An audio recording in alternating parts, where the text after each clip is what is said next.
Citizen Television.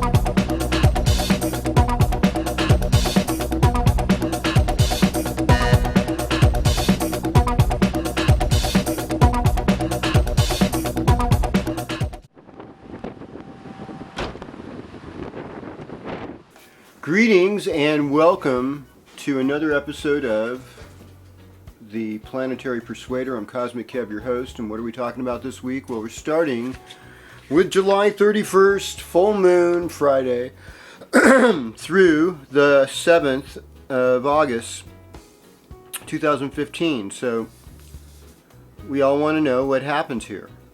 Well, one thing that happens is we've got Saturn going direct. Now Saturn's been retrograde now for a couple months. Oh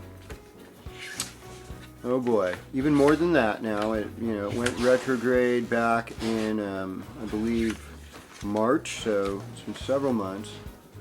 And so we're going to have Saturn rather, finally go direct on August 1st, 10:53 p.m. So that's Saturday, this Saturday. Saturn goes direct. So what else is going on? Well, we have Venus. Venus went back into Leo.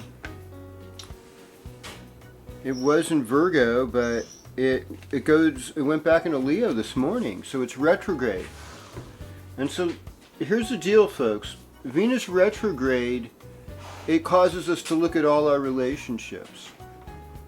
And this is, I think, a lot more difficult than most retrograde planetary movements. And this could just be personally me. I got a lot in my Vedic chart. I've got a lot of Libra, so I have to work on this situation, or in sidereal astrology. So we have to look at things through a different kind of lens, and not always in one way. Western astrology, though, I think they say the same thing. They say that Venus is retrograde, and it causes more problems a lot with women's issues in some ways, because we associate women with Venus in Western astrology, and so it's also a time period where I kind of look at it as, we already are in the shadow period. We were in the shadow period of Venus retrograde around the summer solstice, and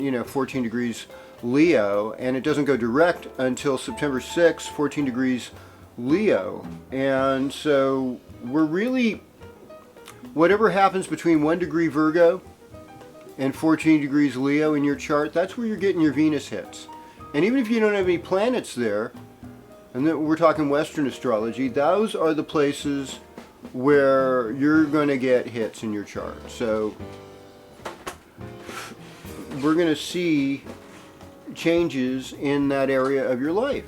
And so say it was happening in your first house. Well, there's going to be a lot of dynamic activity to give you more love in your life. What if it happens in the 7th house? Your relationship world is going to go off the hook crazy.